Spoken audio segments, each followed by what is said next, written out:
Hey Stitchy friends, it's Lana with Silly Notion Stitcher. Thanks for tuning in.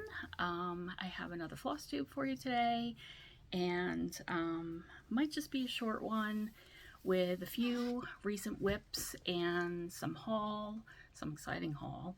I've been trying to really hold back. I've been adding to my list so that when I get to keepsakes for StitchCon B, I'm all set with feeling like, you know, I've really held off since, I'm going to say last year. Well, no, I can't really say that because I was at Salty Yarns in February. So since February, well, no, I can't really say that either because you all know, and I have it recorded, that I got to Brick City Stitchers in Ocala, Florida as well, and that was in March. Can I say that since April, I've been under control in the stitchy department? So, kind of. All right, well, I'm going to just jump right into whips. I do have, let's show the exciting FFO. I did just show it. I have well, it was supposed to be a short video for StitchCon, just for StitchCon, but here she is. Here's the little darling. She's finally in her little stitchy permanent setting as a pin pillow with a little pocket. I didn't put a scissors in there just yet. I have some actually. Here's I'm gonna grab from my haul bag. Let's see here. Sorry for the rustling. Oh my, now things are falling. Okay. So I'm blending FFO and haul segment right in there. So that's a little bit of a big scissors for that. I did, this scissors it has on the tag, it has as is, and I didn't notice that part. I just noticed that it was $2 from an antiques show that I went to. This is why maybe it's as is, and notice the tip doesn't really quite come together. I'm not going to be snipping too much with this one, so it's just for nice, as they say in Pennsylvania Dutch land. But I wanted to explain with this FFO that I'm very proud of myself for, you know, I was really inspired by the whole coronation. So this fabric I purchased when I was in England, and so it has all these great motifs, and I realized that, hello, it's got the coronation motifs on there. So I wanted to fussy cut this so you can see that this panel behind here starts to have the horses, and then this is below that. And I didn't want to lose that. I was going to do two different fabrics here, but I decided, no, I want the horses, I want the coronation, I definitely want the whole flag. Glad that I got most of Westminster and Big Ben. So I did some fussy cutting of this piece and was very careful in how I sewed it. So I would have loved to have kept this whole thing, but I wanted to definitely get the dates on there, and that made this piece wider. So I did go with more of a landscape layout for this, and then same fabric is on the back. And found this, it's actually piping. I would have preferred velvet cording because I had to cut off the part of the piping that I sewed it on later. I did not sew it as you would piping. So I'll show you how it looks on the back. So I still have that little bit of an edge. Okay, focus on the pillow, not me. But I will only look at this side because this is better. There we go. So very exciting. I think the red gives it a nice pop that brings these two colors together, because it was kind of, you know, clashing a little bit, but I think it works. And this is Corgi Love. The chart is Corgi Love. You can find it on Etsy. Notice I mentioned this before. Please don't turn me off because I keep talking about it. She did not have her purse in the chart, but I added the purse. So I just sort of used a pencil on my actual chart and figured out how to do, you know, where some lines would go, or some squares. All right, so moving on. I do have maybe one or two other FFOs, but I'm going to hold them for another session. So I got really hit hard by the patriotic stitch time. Did come on Memorial Day weekend, so I just had to jump back into that. So I got this chart, gosh, it's 2 years ago already. And when I first started working on this, I had a piece of fabric that I tea-dyed myself, really liked it, but this section up here, I was still very new to stitching, and I think I was trying to go across with it. Now, I stitch in hand, so I do really like to do rows as much as I can, up and down rows. And so I've realized it's easier to do it that way, at least for me, per color. So restarted it, and I restarted it on a 16 count. And I really wish I knew what this was. It's Picture This Plus. Unfortunately, I don't have what color this is, but I really, really like it for something like this. It's still not really easy, because by the time I'm looking at this with my evening eyes, after being glued to a computer screen for work all day, looking between this and the chart, things are bouncing around. So now I understand why that magnetic chart holder was designed years and years ago, I guess by DMC or somebody, where you've got the long magnet to keep your place. And I know now what people are talking about when they highlight the part of the chart that they've finished.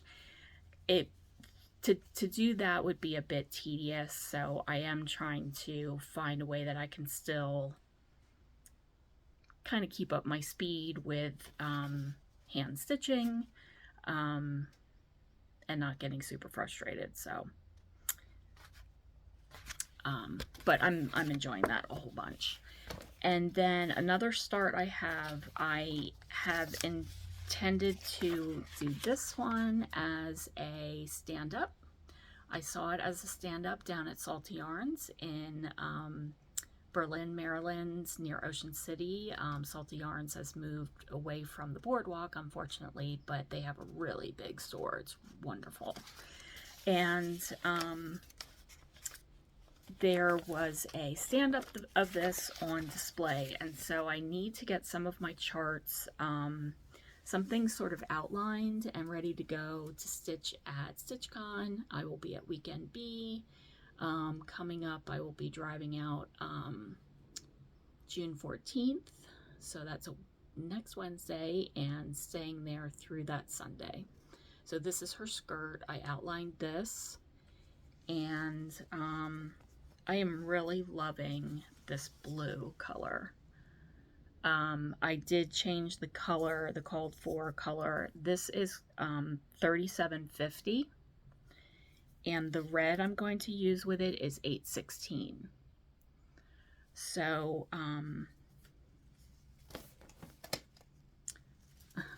My top is actually teal, but right now it's sort of looking a little bit blue.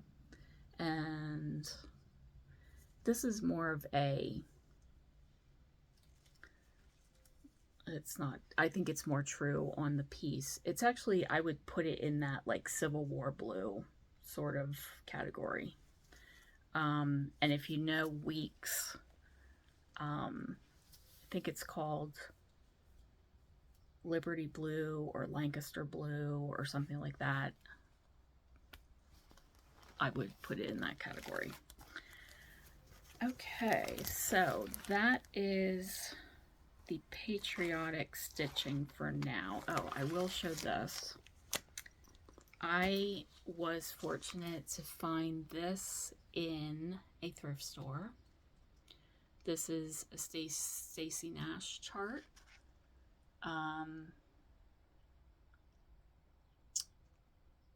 It's not on the back here. Let me see what this is called. Summer at Hollyberry Farm. Lovely, lovely. And is this from here? So I have Classic Color Works Blacksmith Blue, which is very, no, it's even darker than that other blue. And then this very mulberry looking, it's called Bandana, but it's way mulberry. Here, I can do a little comparison for you.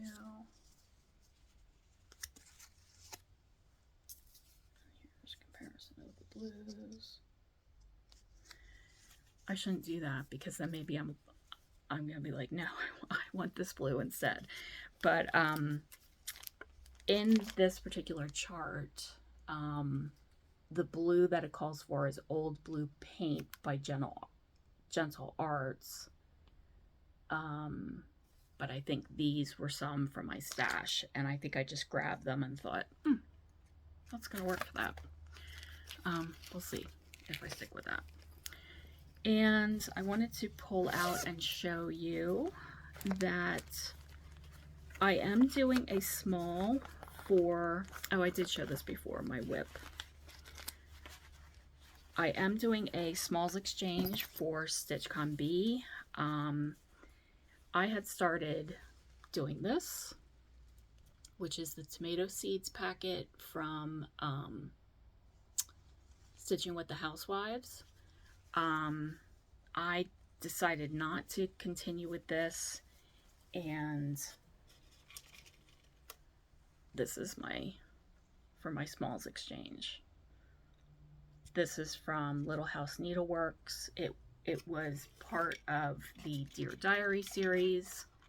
I think it's from the Mary Heaton pattern, and I'm intending on this going with this little box.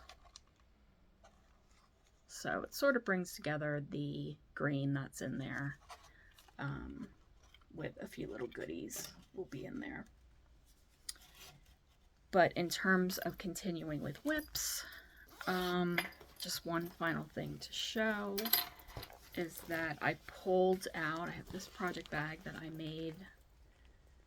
I made this in January 2020. It's funny how we relate to things around pandemic time. I remember that there was a light snow falling at a retreat that I was at. So this is the September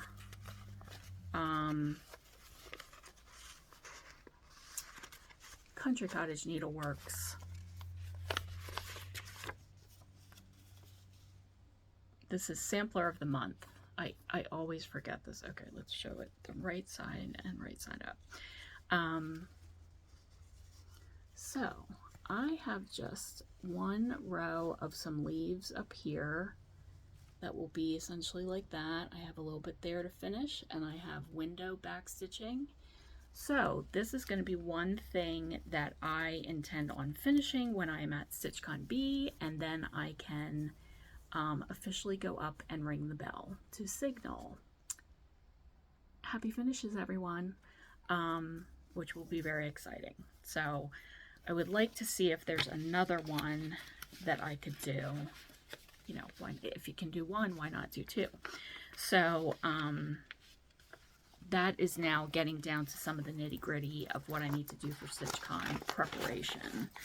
I need to get my clothing decided, washed, packed, so that that's behind me. That was supposed to happen this past weekend. I had like this allergy attack that happened unexpectedly. We were trying to get rid of some items for donation, and the dust kicked up, and I just really had like a reaction. I just needed to sort of rest for a while. So I didn't get as much done as I had intended. But what I did get done is some haul. I got to the Penn Dry Goods Market on Saturday. That would have been June 3rd, I believe. So that is held in the Upper Perkiomen area of Pennsylvania. I think that's still Montgomery County. And it's north of Boyertown, if you happen to know that area, and south of Allentown. And it is held at the Schwenkfelder Library and Research Center. Schwenkfeld was a Protestant leader, just like we had leaders like Martin Luther and various leaders who were driving the Protestant Reformation. And Schwenkfeld was another leader and group of people that were persecuted for their trying to move away from Catholicism. So a group of Schwenkfeld followers came to that area to settle in that area, and so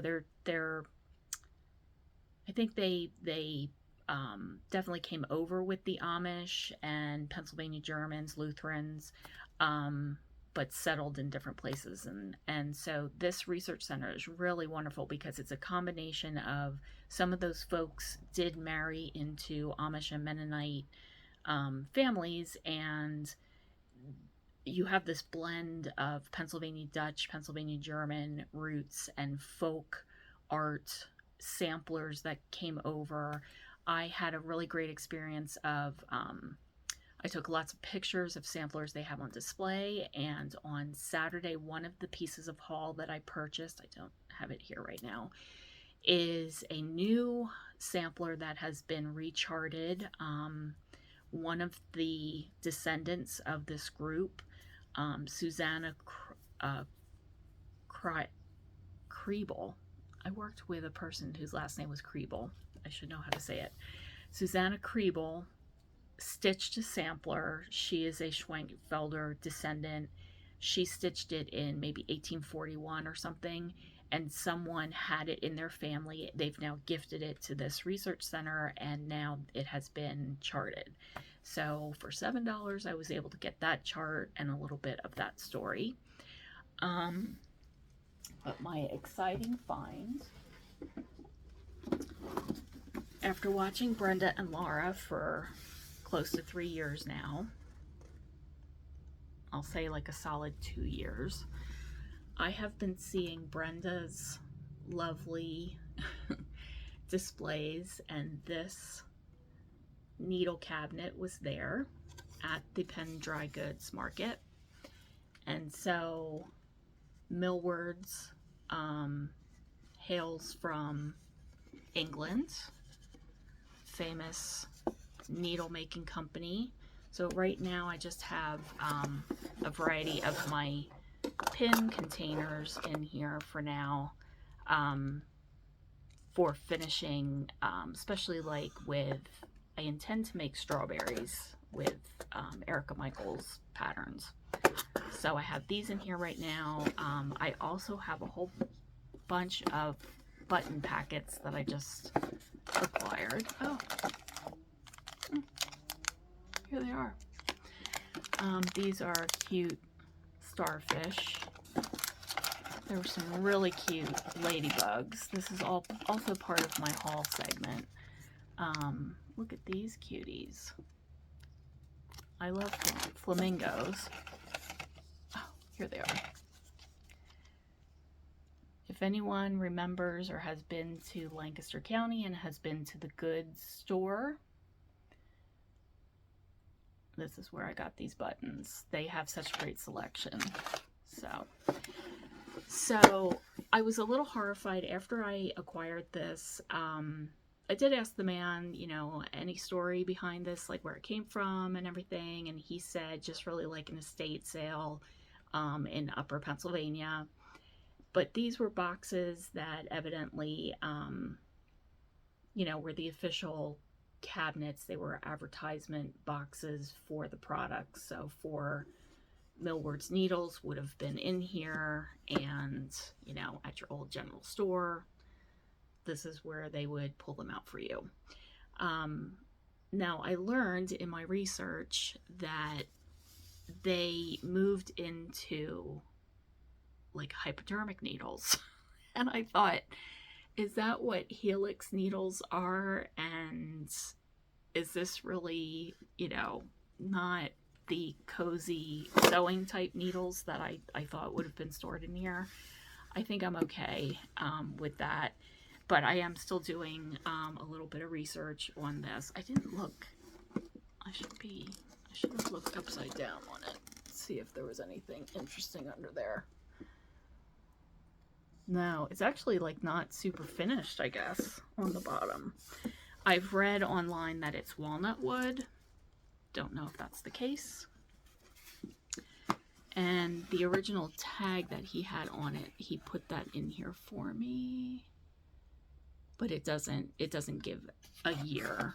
So I don't know if it was like early 1900s or when this would have been. But it's here in my home now, so I'm very excited about that. And I had a few other antique-y type pieces of haul that I got from there. Let me see here.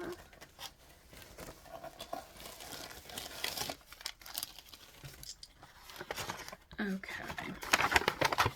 Sorry for the rustling.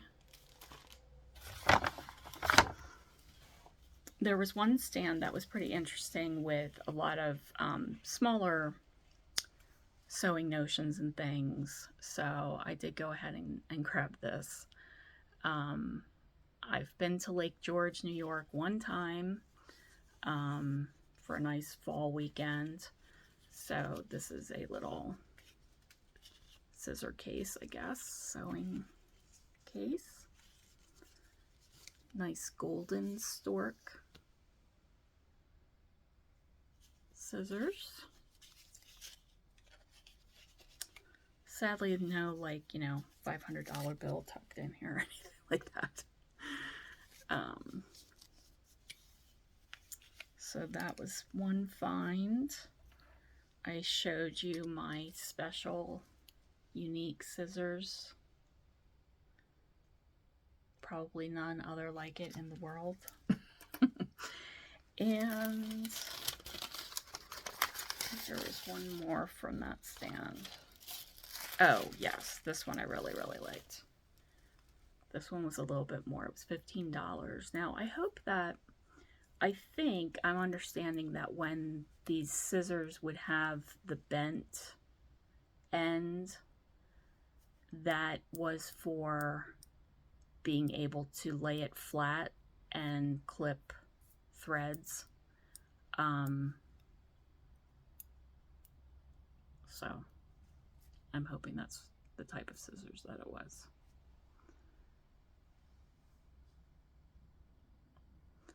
Very cool. And then just a few, somebody made these note cards. So I did pick up a few of these. And if you know English paper piecing, this particular woman tends to find these pre-cut pieces at estate sales, unless she has cut these herself out of, this would have been, I was saying flour sack fabric before, was I saying flour sack? And it's, oh my gosh, I'm totally forgetting. You're all screaming at me, those who know what I'm talking about. Feed sack, not flour sack, feed sack fabric from the 30s. So, and I purchased 2 very large safety pins like this. They had like different pins like this together, and I am planning on putting it on my retreat mat for when I do attend retreats. I made 2 mats, and here's one of them, and one of the pins I've put on here so that I could hook my floss rings on there. And I have a StitchCon special edition Flosstube out there that you can see a little bit more about these mats. But here is the back of this one. This is Lori Holt fabric.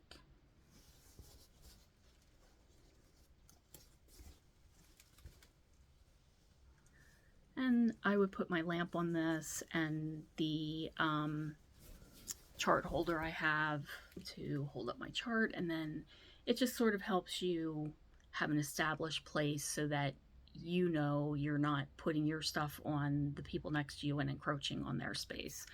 And you know, if you have like a water bottle or something, like I can keep it on my space and feel a little bit more secure that I'm not you know, if it's sweating types of stuff or whatever, it's on my thing and won't hurt other people's stitchy stuff. And the final piece of haul that I bought at the dry goods market was the set of these 2 patches. In my last Flosstube, I did talk a little bit about the Pennsylvania Dutch chart that I purchased. And so let me see here. This hex sign is called Daddy Hex, and it is said that it's a powerful good luck symbol. The outer rosette has 12 petals for 12 months of good luck. It's a traditional style and a traditional name. All things done the old way, the safe way, sometimes the hard way. We all have this traditional side in some way, don't we?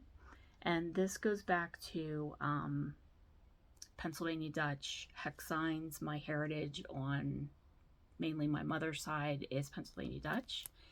The smaller rosette in the middle provides an extra measure of luck during difficult times.